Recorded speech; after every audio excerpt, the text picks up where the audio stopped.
going on? I am Chris Flowers. I'm the executive producer of the Biz Coach Show, and I am here with Eric T. Whitmoyer, our host, founder, and El Jefe. What's going on there, Eric? Not too much, Chris. How you doing today? Doing really well, man. Doing really well. So, like I said, we have on Jim Carroll. He is the founder. If I can get this right, the founder of Transworld Business Advisors. He's a business broker, and like I said, we wanted to bring him on for his expertise. For he helps people develop exit strategies for their business. Jim, I'm just going to read you in, and then we can get started with the show. Okay, well, we just be clear that I don't own. I'm not the founder of Transworld Business Advisors.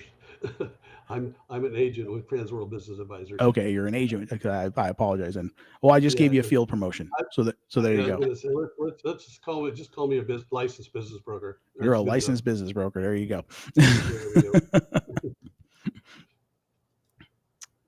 All right. So Jim Carroll is a licensed business broker with Trans Business Advisors in Phoenix. And let me see, Jim is a licensed business broker in Arizona and holds a real estate license as well. He's also a certified exit planning advisor. His focus is on helping business owners prepare and sell their businesses. He's exited 3 businesses himself successfully and is a certified exit planning advisor, or a CEPA. Awesome. Well, Jim, thanks for joining us today. Excited to get started and learn more about what you do, how you do it, and more specifically, how you help your clients, I guess, achieve the dream of selling their business, right? That's at least what we believe most people want to do when they start a business, is eventually exit and sell and walk away with millions of dollars, right? So with that, so Jim, but do me a favor, tell us, just to kind of educate some people, tell us a little bit about some of your exploits before you got into as a broker, maybe a little of your background in your career. Sure, great to be here today. Thanks for the opportunity. So yeah, absolutely. I graduated from college, got a finance degree. I've always had a little bit of an entrepreneurial spirit. My first jobs out of my meaningful jobs out of college was I became a lumber broker. I literally worked in Portland, Oregon, on a trading floor, buying and selling lumber for a lumber company called North Pacific Lumber, which was at the time was the largest business or lumber brokerage outfit in the nation. And I spent a few years doing that. I ended up opening my own lumber brokerage outfit in Portland, Oregon, ran and operated that for about 12, 13 years. And then involved in that was not just buying and selling lumber, but it was also about procuring raw materials and having it remanufactured to meet certain specifications. And we did some interesting things with marketing there. We did some private label work where businesses were buying, manufacturing our products for us, and we marketed them nationwide on truckloads and carload quantities. But at the same time, I was raising my family, and we bought some property, and I had 7 acres. I needed to keep it in tax deferral. So with some help of some friends, we opened a nursery growing operation there. And my oldest son became basically my foreman, and we made sure that all the new plantings occurred and make sure that the harvest was done appropriately, and we marketed and sold all that product. Did that for about 12 years as well. And then when they started heading off to school, I had to make a decision. My labor was heading out of town, so I needed to do something, and that's when we began that exit process for that business. And in the meantime, my daughter and her husband had gotten married, and they were looking at having some extra income. So I started as a general contractor.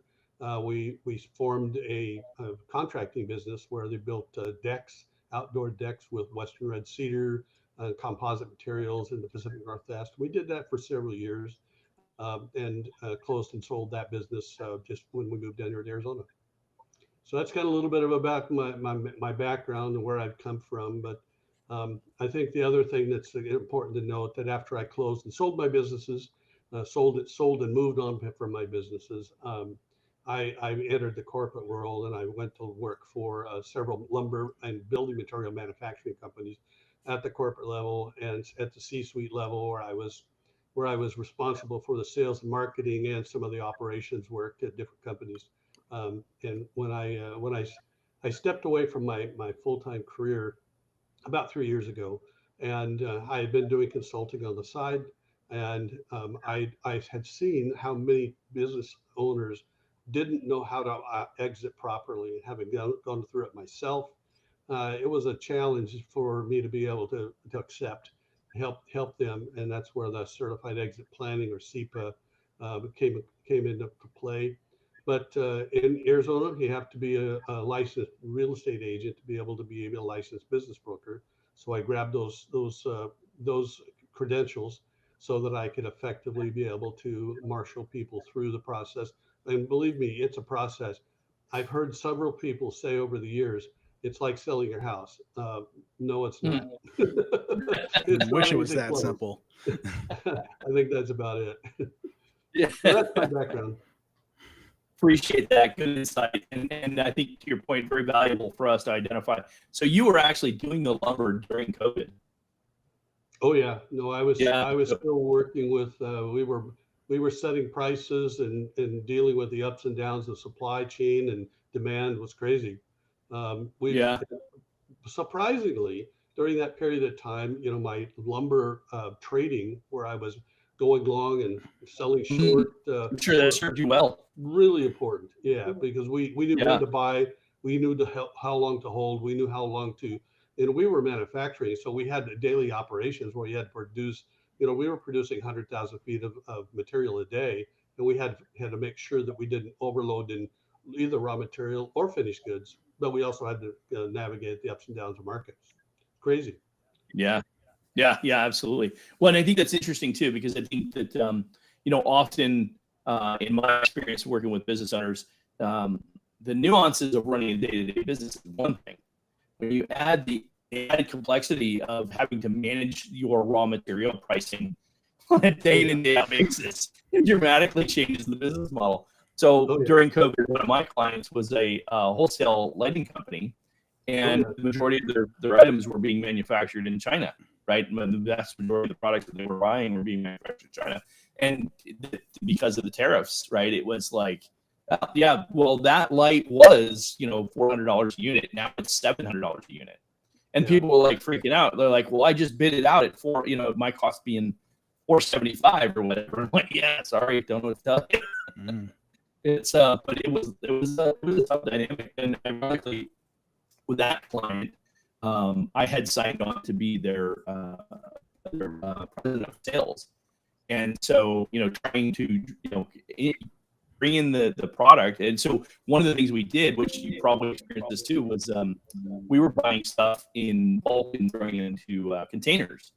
And we're buying half and full container loads and shipping them over on the boats. And then, of course, then they get stuck in the ports for a month before it gets pulled out of the containers and then put on a truck and brought to Arizona. So it was like, man, it was a pretty interesting time. And I think that the just that in and of itself is a great reminder for business owners, is that regardless of how you started the business, the reality is that there's likely something that's going to happen during the lifetime of your business that's going to be so disruptive, and it literally could be the difference between you living through it theoretically as a business as it relates to the business, or not making it through it, right? I mean, it's really something, and it's often something we can't directly control. Yeah, it's interesting you say that as we're talking about this topic. The one thing that keeps coming to mind is cash flow management. Yes. Cash flow management is such a critical part of all of this. Now, in the lumber manufacturing businesses that I was associated with, we were talking about big numbers. We were talking millions of dollars every day, ins and outs. Mm-hmm. And so you had to actually have a very fine-tuned cash flow management system, and everything from your terms with your suppliers, and the terms you're offering your clients, when to give credit, when to not actually, Yeah. when to actually cut off credit, and Right. people hit limits, and then try to find a way to continue to work with those people through that process is really a challenge. I mean, it's very much a challenge because they have their own set of circumstances and problems they're working through, and some are better at it than others. Yeah, well, that's the most important point that you just made right there, is that some are better than others, and honestly, that's the difference in my experience so far, being a business coach for the last 6 years, and then being in business for the last. I mean, I've had my own business as well. I've had 15 of them over the last 30 years. The ones that I struggled the most in were often because I did not have enough depth of understanding of that particular industry, and something unique happened, i.e., 2008. And it's funny too, because I can look back, literally stringing from 9/11. You can look at 9/11. You can look at 2008. You can look at 2018, where you had a little bit of a market blip. Certainly, COVID. Right, that's 4 times in 20 years. You have to come to the realization that, you know, and I think they say it's in real estate, they say it's like an 8 or 11-year cycles that real estate ebbs and flows, right? And I think in business, the way things are today, if you factor in technology, it may not be a 40% blip, but it could be a 15 to 20% blip. And when you know that you're operating a business that only gets 12 to 15% net margins, you can't afford a 20% blip in business, right? And to your point, cash flow is king, right? And if you don't have cash when that hits, or you don't have some solution to manage that, that's often with the difference between whether or not you make it or don't make it. Yeah, and you know, early on in my career, when I got started in this, I was buying lumber product in Canada, and I was shipping to various parts in truckloads and carloads across the nation. And early on, I realized that cash flow was critical, and so it was interesting that at that time it was really before electronic transfer or anything like that. And so, Sure, right. So in order, how did you pay your bills? You wrote a check and you drop it in the mail. Well, you know, those days are long gone. But I tell you what, it was, to illustrate the point, is I learned really quickly that when I dropped a mail in the mailbox just down the block, and I was sending it to Kelowna, BC, I could definitely count on at least 4 to 6 weeks before that check ever hit my bank account. And so, in other words, I didn't test. I was basically using the financing of the lumber manufacturer for my clients, because that material was going on the truck, and within 10 days it was delivered someplace else, and I was getting paid in 10 days as well. And I had at least 2 to 4 weeks, and we were doing that by multiples, you know, dozens of transactions. And so, right. at any time I was looking $300,000 to $500,000 of debt financing through my suppliers, Through the mail. Through the mail, get it on the mail. And you know, you had to get better at it, because you know, I usually had the checks come back to the office, and next thing I did was I had to get them the lock boxes, and the next thing I made sure the lock box was closer to every client, so that the check hit the lock box and it got there quicker. And then next thing you know, then electronic transfer showed up, and then now I really had to have my own financing. Yeah. Well, it's I mean, there's a number of different. I've been in the trucking business, and there's factoring is a big. I mean, that's an expectation in the trucking industry, and I mean, there you're writing off. You're writing off 2 or 3% of your profits in factoring, just so that you can have the cash, to your point, faster, because that's what you need to do, because you got to pay for the diesel and the driver long before you're getting payment for the delivery. Yeah. Interesting. Well, I think those are all. Go ahead. Sorry. As I work with clients that are here in today, in today's environment, various industries, you know, I'm realizing how little they know about the financing industry and how to really finance their business properly. Yeah, Chris and I talk about that often. That's and I'm the bad guy. Yeah, it's 30 years in banking. Yeah, he's seen a lot of that. Well, that's great insight. I think it's really valuable for us to really kind of, as we start with that, to kind of warm up.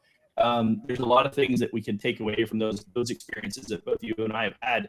As it relates to buying and selling businesses, the one thing you just led into is the idea that a lot of business owners don't understand finance, which I think is quite interesting. I had bought and sold to 3 businesses, bought and or sold to 3 businesses by the time that we sold the wireless dealer that I worked for. Now, I wasn't part of the negotiation, but I sat through the transition as an executive, and I played a significant role through the due diligence and stuff like that. And theoretically, I was supposed to be part of the acquisition. That didn't play out, but that's neither here nor there. We won't go there. But as it all did play out, and seeing the dynamic of a business that was selling for almost $100 million, what went into the discernment process and identifying the valuation, that's like light years from the average small business owner that's selling a business for $5 or $10 million, or more likely has $5 million in top line revenue and probably selling for something comparable to that number, because the valuation or have a top line of $1 million and selling for about 200,000 or 300,000. Which is the larger percentage. I mean, I speak about that often on the show here. Only 6% of all businesses ever achieve $1 million in top line revenue, to your point. So to have, let's just say, I mean, simple math, if you have 20% of $1 million, that's 200,000.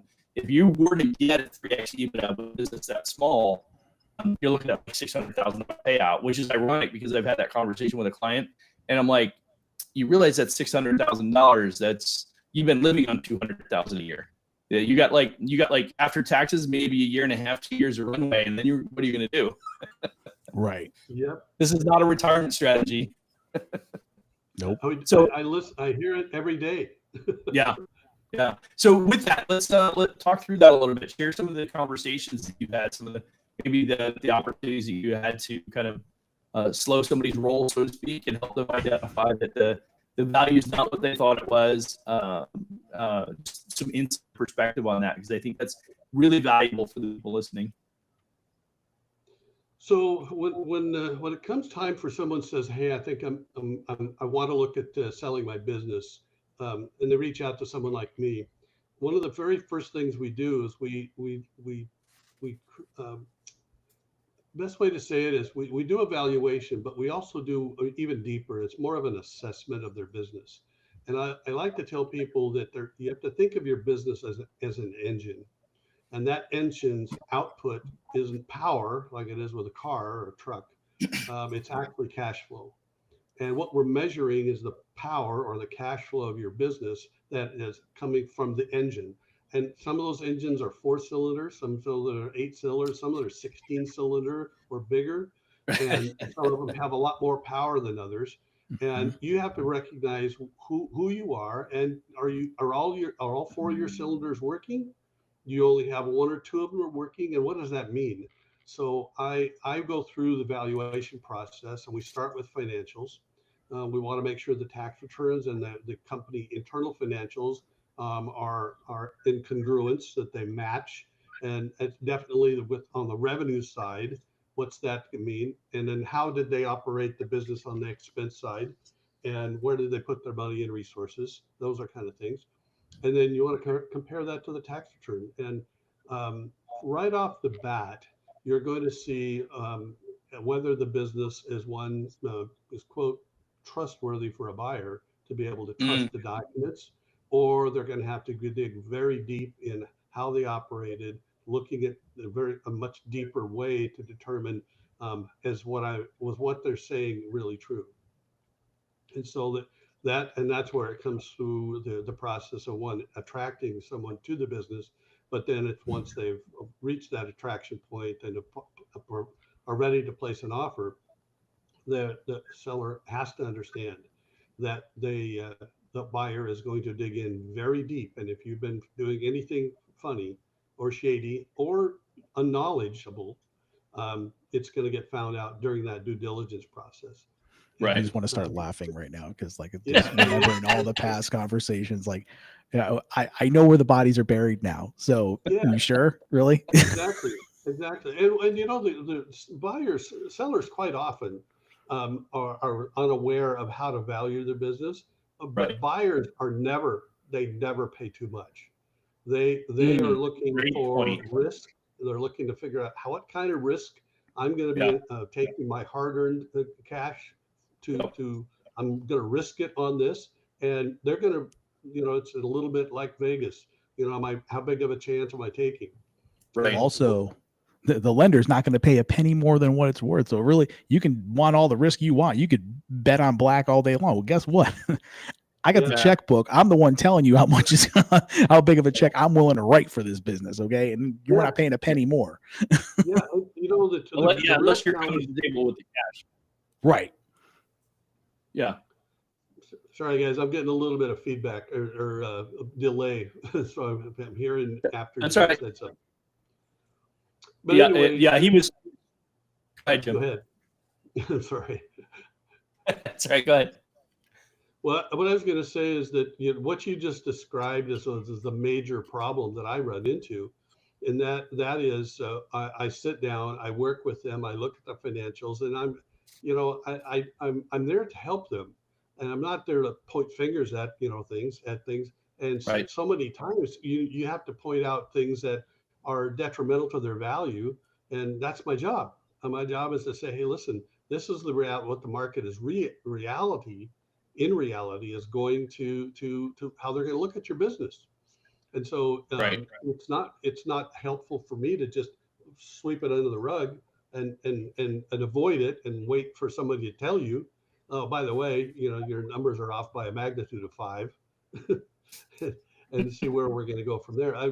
Perfect example is a small business manufacturer here in town came to me, said it was time to retire, wanted to go through. I went through the assessment. I looked at his numbers.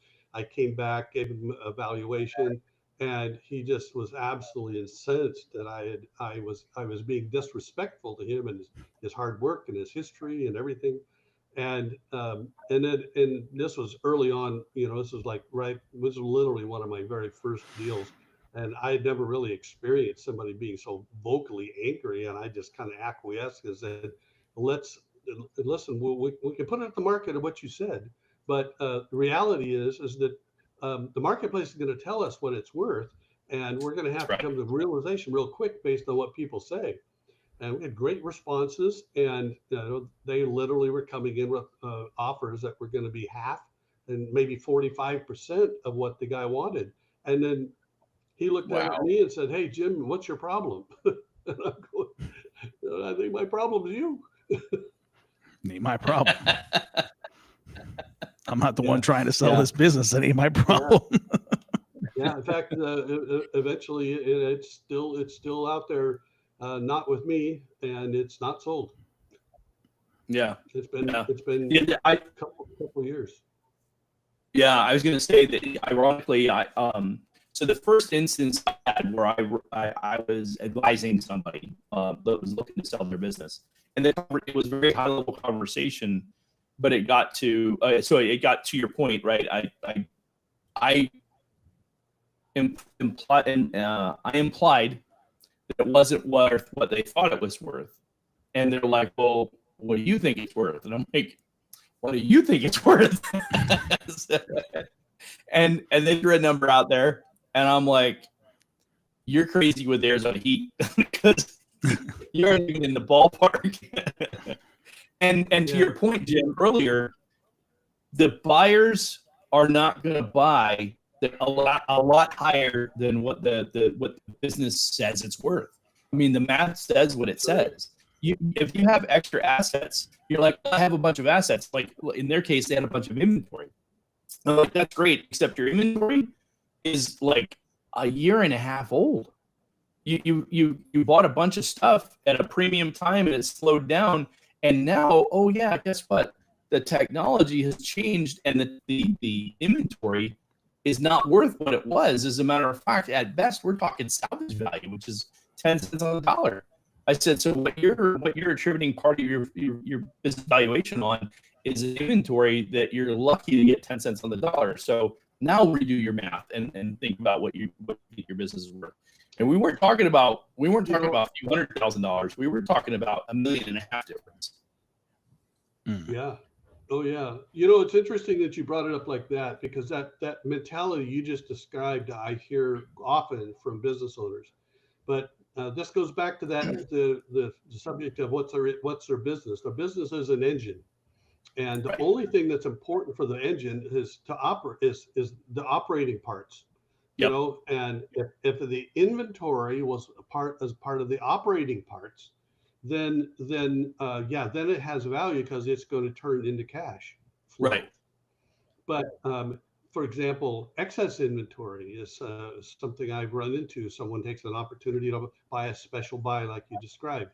Yep. And when it comes to the actual inventory adjustments, I have to go back to them and say, listen, your business should have, you know, a 30 or 45 day supply of inventory based on the volume of your sales. Yep. And you're holding 6 months to 8 months worth of inventory. Yep. That 6 to 8 months extra isn't producing extra cash flow. So it doesn't change the value of your business because you've got extra inventory. You don't get to say you can take this inventory, but I get to keep this inventory. No, that's not true. This is all part of the engine, and you put a bunch of things in the engine that makes the business run better, or may have it run worse. Right. And so you're basically plugging up some of the spark plugs and the injectors with inventory that you don't need, and it doesn't produce cash flow. And it's all part of the valuation that I do, and it's quite revealing when I sit down and go over with the owners. I usually give it to them 2 or 3 days ahead of our appointment. I sit down and we go through it page by page, and we talk about all of the different component parts of that engine and what kind of output of production let's get. And then it's a matter of, well, how do you come up with that price? Well, the reality of it is I have a record of that I go to that shows different industries but the businesses of similar sizes as yours. They sell for these kind of prices, and that based on your cash flow production is a multiple of your cash flow. So if you want to see your business grow, make your cash flow go up. Then you're going to get it 2 and 3 and 4 times an increase in value of your business. But if you keep taking money out of it and reduce your cash flow, you also 2 and 3 and 4 times lower the value of the remaining part of the business. So really, it's a hard conversation, but truth of the matter is that owners need to hear it. Yeah, that's to your point for both you and for I in that regard. It's the challenging conversation, and I think you described to me, sir, from the time we met about a year ago to most recently we reconnected, that you even said, "Hey, I've come to the very," and you actually said at the beginning of the show, "I've come to the conclusion I won't represent somebody who doesn't agree on where we need to be on price," right? That's right. I just won't do it. And the reason is because I first of all, I don't want to have all the conversations that I would have to have if I did accept it. But number two is that chances of them once I've accepted I'll market your business and see what I can get for you, they're expecting me to get what they want. And I'm going to say, listen, I can get you what the marketplace will pay you. Right. That's it. Yeah, that's a great point. And I know that I shared with you, I interviewed a number of brokers on the podcast in the past. And one of the gentlemen, we never actually got him on the show, but he was the president of the Arizona Business Brokers Association quite some years ago. But he had shared with me while he was the president, one of the studies they did quantified a number of different statistics about selling a business. And I had read an article that said that 80% of businesses that list never sell. And it just baffled me. I was like, how is that even possible, right? And in my conversation with him, I had a series of conversations with him. I'm like, how does that happen? And he kind of explained to me, he broke it down, and shared some ideas of what he felt that was, because he had spoke about it and shared that. And but I also take away, now to quantify that, he actually said, look, I don't know if it's 70% or if it's 90%, but it's somewhere in that realm. and I say that to people to help them identify. I'm like, look, even with the best intentions, there's a strong likelihood you won't sell your business. And that's because there's any number of these reasons that you didn't set up your business correctly. Now, it doesn't mean you couldn't sell it. It just means you're going to have to do something different now, and when you decide you're going to sell, to make sure that it's more palatable for the buyer that's looking to buy it. Because it has to be, to your point, Jim, and I think this is really important, I believe, for people to hear, as much as it's about what the market will pay, right? It's the what the market will pay is determined by the investor that's buying that business, and what kind of return, their ROI, they're going to get for the money they invest. So it's if you were a real estate investor and I said cash on cash return, you'd immediately go, yeah, I put $100,000 in, I make 20 grand a year, I get a 20% cash on cash return annualized, right? And in 5 years, I'll be back all my cash invested. Now, the flip of that is, if I go fix and flip, for instance, I can get in and I can put $20,000 into a project, flip it, and in the course of a period of time, make $100,000. My cash on cash return is a 5x return. Right? Real estate is one of the places you can do that. Business doesn't quite work like that. Well, nope. It's interesting you said that, is because one of the things, and I think Chris will agree with this, when we're dealing with real estate, you've got a nice piece of collateral there.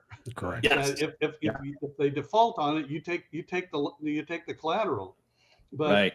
With businesses, it's not quite the same. If you default on your payments or you can't meet it, banks don't want that.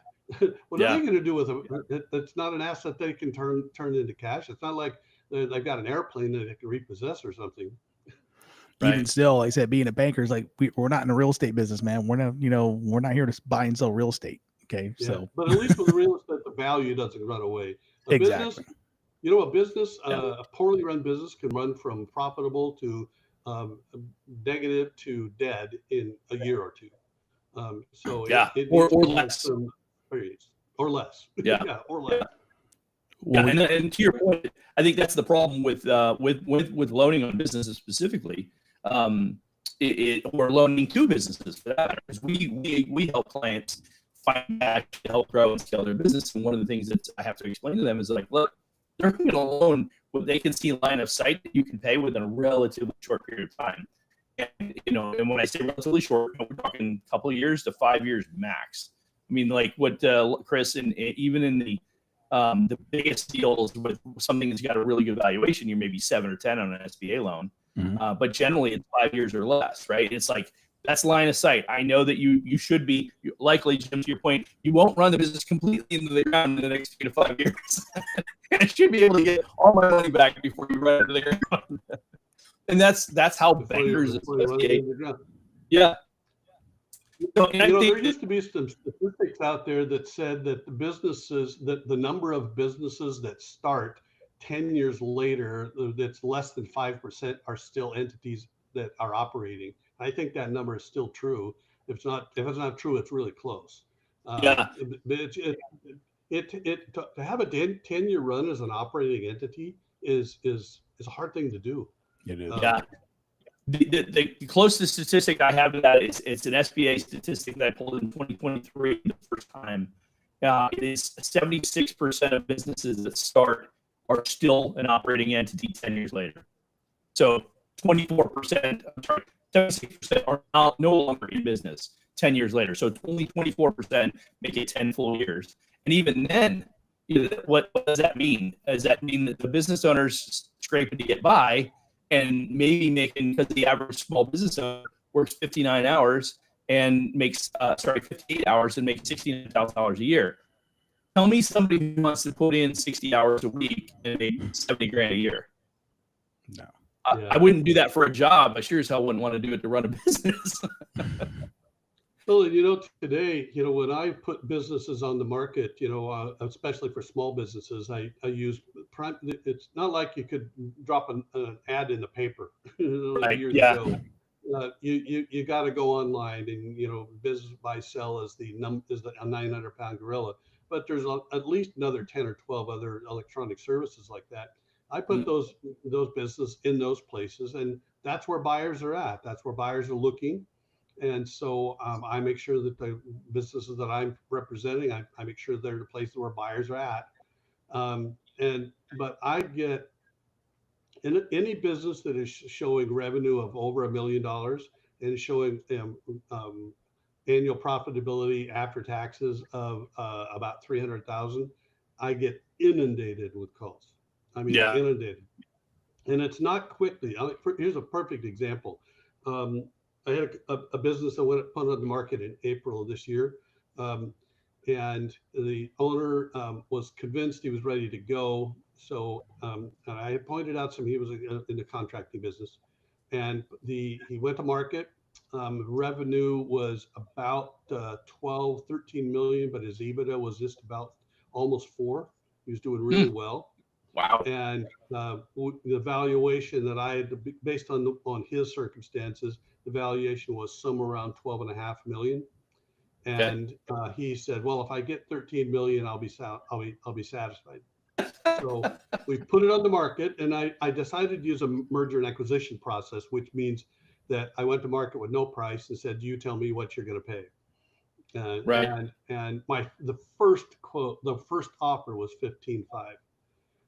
And then over that time, I had one at 16. I had 3 or 4 at 13 and 14. And so, proved that the M&A process was the right thing. But after about 4 weeks of this, first of all, in the first 5 days, I had 5 letter of intent to purchase on my desk. Wow. And it was insane. And I fortunately have automated responses to people inquiring, so that I didn't have to go back through, and I just made sure that the response bell, he said, "If you're interested after looking at this information, get in touch with me." And then, but we really did. But after 4 weeks, virtually every one of the buyers wanted him to stay. They had, reasons for him to stay, and they had goals for him to stay. And he went, I've got my own goals. My goal was 20 million in revenue. And he says, all these guys want me to go to the same goal that I'm at. I said, I'm going to just hang on to it for another 18 months, and I'll be there in 18 to 2 years. And then, Jim, I'll come back to you, because at that point, we're going to have to start acquiring businesses to be able to get to the next level. And this, I don't have the expertise for that. That's where you come in. And so we had to take it off the market, and had to send letters to everybody saying, "Hey, thank you for your interest, but the business has been taken off the market. We'll get in touch with you when we're back."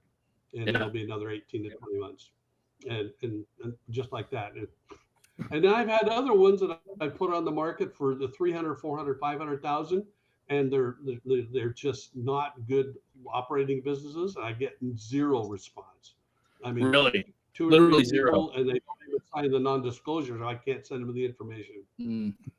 I was like, Jim, you get $1 million business that's netting 3 as a lender. I'm like, give me that deal all day, because I'd love to see something like that. Because all these deals I'm seeing are like way south of that. It's like you expect to sell this business for what? Yeah. Well, it's interesting too. I've got another one that I just recently looking at, and in 22, 23, 24 made really good positive cash flow, and but 25 has been negative cash flow. He's actually not. And I've gone back to him and said, "What's different?" He said, "Competition's different." And he says, "I think that's part of the reason why I'm talking to you, is because I think this marketplace has become saturated with big corporate buyers, and it's driving the competition. And it's I'm going to either have to adjust, I should have sold it a year ago, with the situation a little bit better, and so we'll see how that goes." I'm quite sure it's certainly going to go for a good penny, but he's probably lost at least a couple $1 million worth of value just because of the last 12 months worth of monthly financials. Yeah, that's terrible. It's funny. Every time I have the opportunity, and I know in some cases, I probably sound like a broken record to some people, and to other people, if it's the first time you're hearing it, you just set aside all your preconceived notions and just let it sink in for a minute. Here's what I see happening in any service-based business right now, and I see it happening at an accelerated pace. And a lot of it has to do is there's a lot of attention around these types of businesses. So anything in the service-based industry that is scalable, meaning, and oh, by the way, most other people don't want to do, meaning trades. A lot of the trades, we mentioned general contractor, HVAC, landscaping is a little bit different, but plumbing, right? Heating and air conditioning, that kind of stuff. All those types of businesses. And then the same thing with professional services, legal, accounting, and they're a little bit more unique, ethical, but there's still a very strong argument to be made that you take any of those services, they could be rolled up. And this is a old retail strategy that Walmart did back in the day. The way that Walmart grew was they went around and they started out as a 5-dime store. And Sam went out and he found all these competitors. He stole all their great ideas. And I say steal, he professionally borrowed all their really great ideas. He implemented them in Walmart. And as the company grew, what they did is they either pushed people out of the markets or they acquired them in the early days. Eventually, they just took over in a way that was irrelevant, right? But my point is the private equity companies that are out there that have money aren't making the kind of money returns that they want to see in the market, and doesn't have the same kind of risk performance scenarios, which would be the dynamics of the markets that are out there. And so, like, well, why not follow what Buffett did, which is just buy the companies that are already making good profit margins, and then when you find a good operator, put them in charge of more businesses, and then just roll them up underneath that. So you take the old roll-up strategy and you say, okay, well, I've got a good operator. Let's put another smaller operator underneath that and just roll that up and absorb that 20 or 30% increase. Do it again and do it again. And next thing you know, you can do that lateral where you're taking two companies that are both doing $3 million a piece and have them become $6 million. And as long as you have the systems and processes in place to make it scalable, not the human element systems, not the old, this is how we've always done it for the last 20 years, but you have a little bit of technology that you can incorporate and indoctrinate, particularly as it relates to sales, marketing, and efficiencies as it relates to consumer fulfillment and things like that, right? Like using AI technology, which nobody wants to talk about, using digital marketing strategies to get consistent results day in and day out, not relying on the owner to pick up the phone and call people, which is often what we see in a lot of these businesses that were successful for 20 years that are struggling now, and they're feeling the pinch of the competition. Because here's what's going to happen, whether you want to adopt it or not, whether or not you believe as a business owner that this is a something you need to be concerned with. I'm telling you right now, you absolutely need to be concerned with it, because I'm telling you right now, there are people like Cody Sanchez and others that are out there that are promoting the idea of buying these business operators, acquiring these antiquated businesses that don't have, and they're going to buy them for 1.5 or 2.5x multiple, because it's somebody who's kind of done. I'm tired. I've been doing it a long time. I'm just ready to move on. I'm older, right? We talk about the silver tsunami. I'm going to sell it. I'm going to get out of it. And what's going to happen is the better, more efficient operator is going to come in. That's going to help improve the margins that were already relatively good. And they're going to make them even better because they're more efficient. And now they're going to scale out. They're going to have a bunch of different companies, and what's going to make it almost impossible to be competitive for the smaller operator at that point. Something you described there, it's really interesting. If you take, let's say a business, a buyer has a 7, 8, 9 times earnings multiple valuation.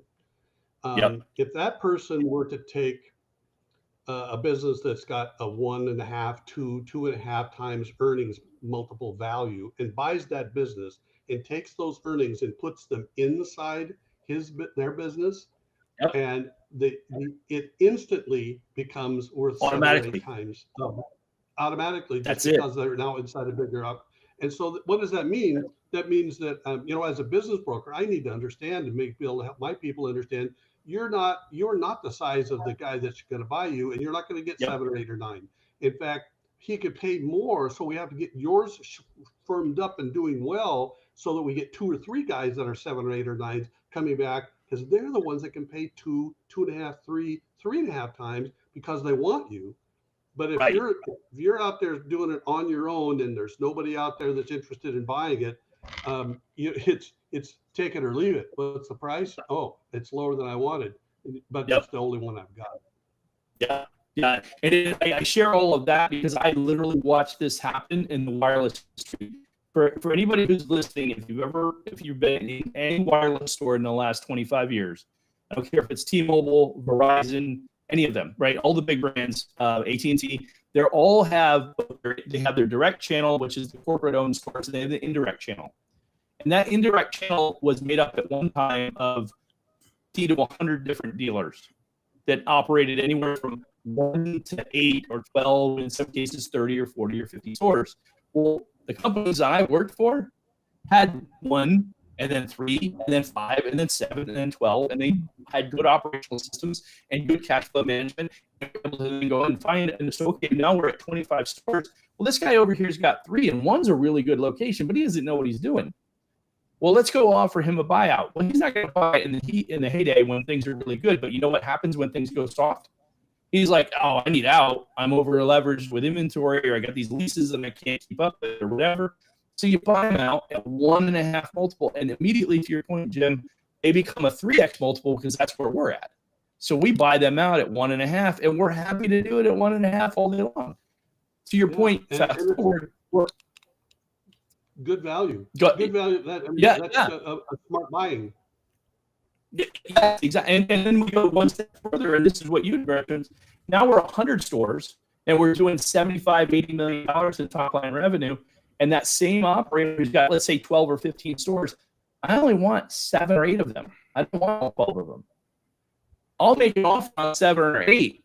And they're like, well, yeah, but I've got these other leases. And I'm like, yeah, but now I'm taking them at a loss because I'm going to have to absorb some bad leases that you signed. I don't really want them. So you could keep those. No, it needs to be packed. Okay, well, we'll take them, but we're not paying for them. Yeah. I mean, that's how you can negotiate, right? When you're sophisticated and you have good systems in place and you know how to evaluate your businesses, we come in and say, look, we'll take them all off your hands. At least you're not going to have to pay the leases out on them.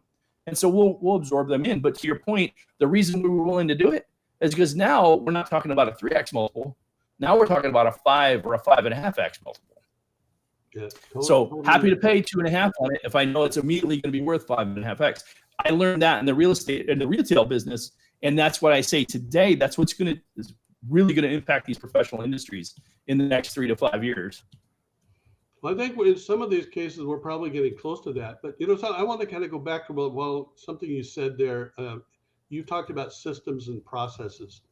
I think small business owners really don't understand how important having documented systems and processes that you hold your team accountable to it's so critical. Because remember, we're trying to talk about a transferable asset, and if the systems and process and you're the driver, it's not written down, and everybody just follows what you say. You're much less valuable unless you put the system in place and you have your team hold themselves accountable, and there's a reporting process where they have to report their performance. When that's all in place, those businesses can easily be handed off to someone else to operate if they're a good operator. But in many cases, they're not there. They're buying them, and then they're saying, "Hi, listen, I'm at the place in my career as far as of owner. I don't want to start putting these in place. So I'm going to just pass on you because you don't have those systems and processes." And I've had it happen. Right. Yeah, I can totally see that. Well, it's a great point, Jim. You mentioned systems and processes, and I think that a lot of people would assume that that's just operations, but that's actually every aspect of the business, to your point. Like if I don't have good documented sales process or a marketing strategy that I consistently, if I put in, let's say my ad spend is 25,000 and I'm going to get 100,000 in revenue out of that knowing that I have that marketing strategy in place and they consistently put it in and make it pump out like that. A lot of business owners don't see that as a system. They don't understand that as a system, mostly because most of them don't know enough about marketing. But that's another component to your point, right? Is that if I can come in and know, well, if I want to sell this business, what would it take, Jim? And you can say, well, based on the conversation of the owner, if we just if we increase ad spend from 100,000 to 300,000, we'll take the business from $1.5 million to $3 million or whatever that looks like. Yep. And it's when I do the valuation, I remember I mentioned at the beginning, I do an assessment. Well, one of the things I assess is the attractiveness of the business in its current condition, and also the exit readiness. And are those system processes in place? Yeah. I go through a series of questions, grade them, get a number, and then and it gives me that number. And then when I also look at if they got top scores everywhere, where would it be? And there's a gap created, and that gap is is the valuation gap, and that's something that you see when you're working with a CPA. They can explain what that valuation gap is, and it's usually the customer, the client thinks that their business is worth this much, and in reality it's worth this much, and they want to sell it for this much, and it could if everything was done right. But it's this gap takes 2, 3, 4 years to close the gap, to bring it up to the same place. So and I pretty much deal with that on virtually with every business I talk to. I've just done 2 this last week, and one of them was scored out at 32%, which is below average, and it's on the lowest edge of slightly below average. And if it would have lost another point or two, it would have been needs improvement. So it's right in that needs improvement phase.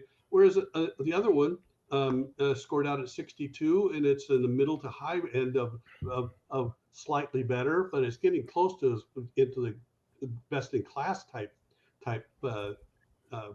category, and yet both of these owners have the misguided judgment as to what their business is worth, and they're both in the same boat. And though their businesses are in better places, one's got a smaller gap to close, but he's still got a wrong.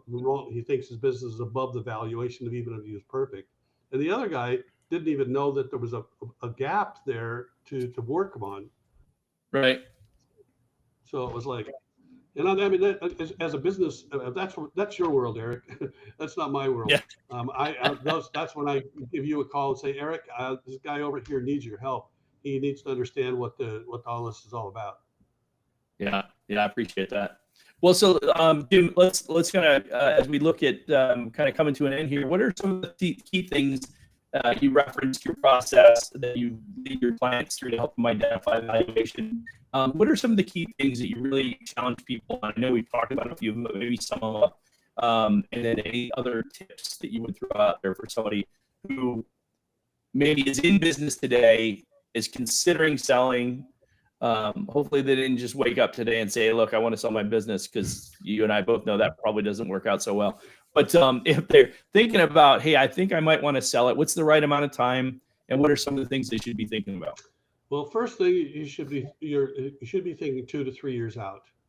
Unless you've run a really well organized and well oiled machine, it's going to take 2 or 3 years from the time you're ready to start to really be at a place where you've closed what kind of gap there might have been there.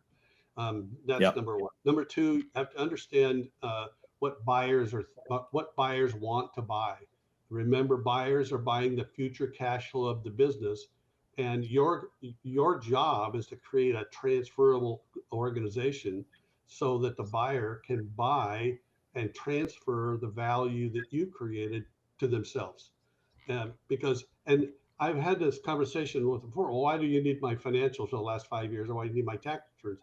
Well, the reality is because the future performance of the engine is based on what you've done in the past. Right. And if the past has been spotty, you have to expect that that's what's going to happen in the future. So you just have to plan in that way. And I think the last but not is really understand what the cash flow of your business is. I'm really shocked at how many people, the businesses that I run to, they do P&Ls. They might have a balance sheet. They might be right, it might not be. But almost none of them are using cash flow statements as part of the business. And when I was running my lumber business, I had literally a a cash flow position twice a day. We had one at noon and one at closing every day because we needed to know where our cash was and what our flow was going to look like over the next Yeah, few days. because you're trading on a daily basis, right? Yep, we had to do it. Yep. And the last lumber outfit I was working on the corporate side, we had a very refined way of doing that, and we did that at the end of every day, and it was really important. I want to make one point real quick, and I've heard Eric say this 1,000 times. I've heard him say it once. You have to make your business be able to run without you if you plan on selling this thing, because if the more you are the selling engine of the business, when you go to exit, that business is not going to be as strong as it was. When you can step away, take a week, 2 weeks off and things like that, and the business is still just humming along, everything's fine, that's when you know you got a healthy business that you can sell. And Eric's big about pushing that to all of his clients. It's like, look, man, this business, you got to get out of the business, work on it, but then make this business run without you. So that way, because even if I took over your business, Jim, doesn't mean I'm going to run it this as well or the same. You know what I mean? But like you said, all the processes are in place, all the, the optimizations there, things like that. It can run and it can flow and it can just place it. The machine can just keep on churning. But it's for a lot of businesses, the owner is the engine.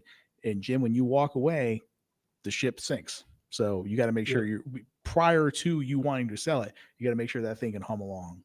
With that, I've heard Eric say that once. I've heard him say it 1,000 times. Yeah, well, I second it and triple it. Absolutely, that's exactly true. Exactly true.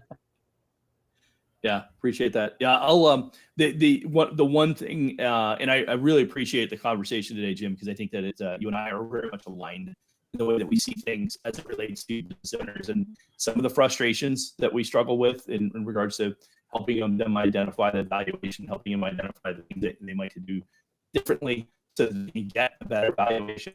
And the thing that I really respect and appreciate about you, Jim, is the way that you lead with your heart, in the sense that you're trying to do the best for them, and hopefully they'll actually listen to you, because that's really what it comes down to. It'd be completely different, if we're out there selling a bag of goods and it's just like, I just want to make a buck on you. But I mean, at the end of the day, if the business doesn't sell, the client's not benefiting, you're not benefiting, you're wasting time to your point if the client doesn't sell. So at the end of the day, it makes no sense. As a business coach, it doesn't do me any good to work with a client that doesn't improve valuation. It doesn't get a better quality of life from doing whatever I ask them or challenge them to do in their business. And so at the end of the day, I don't win if they don't win. Right? It's like I collect a few bucks, but at the end of the day, where my value really comes out is when the client has a success. It's very true in your world, right? I mean, it's like if they don't sell, there's no commission to be paid. There's nothing, no opportunity to be gained. I get paid when somebody buys it. Mm-hmm. Right, exactly. So it's funny that I find it odd that they push back so hard often on valuation or what needs to be done or whatever. But I know we're human, and part of the challenge is I have to accept that maybe I didn't do all the things I should have done, right? And sometimes we have to work through that component of that decision-making process. But for all of that, I appreciate everything that you shared today, and I think it's huge takeaway for many people. I think the comments that you made about cash flow and how important that is, and identifying that. And one of the things I would say to clients in regards to cash flow specifically, you don't need to understand how to necessarily read a cash flow statement if you have good KPIs that you can manage that reference your cash flow against your assets or against your labor or your cost of goods sold or whatever it might be. But if we have good KPIs in place, we can help you manage those numbers without having to look at a P&L or a cash flow statement per se. But if you don't know where your cash is or you don't know where it's going, that's a recipe for disaster, regardless of whether you're looking to sell or not. And something, what's interesting about that, it's not just balancing a checkbook. It's more than that. Yeah. And I think that's the part of the problem. Unless you went to school for that, you wouldn't know that. That's right. Yeah. That's right. And again, it goes back to that phrase that we always say, they don't know what they don't know. Yeah. And that's where that's where you come in. That's where I come in. That's where Chris comes in. That's where we help those people that don't know how to help themselves, but have big goals, big dreams. We're here to help. That's exactly what we do. And sometimes Some people get tired and then they just want out now, but there's others that come along that say, hey, listen, I'm listening. Help me be better. And it's a delight to work with them. Yeah, I couldn't have said it better. Let's leave it at that. I think it's a great sum up. Thank you, Jim. I appreciate it. Great. Awesome. Thank you. It's been great being a guest. Hope we get to do it again someday. Look forward to it. Absolutely. All right, guys. Thank you. Adios. All right. Thank you. Thank you.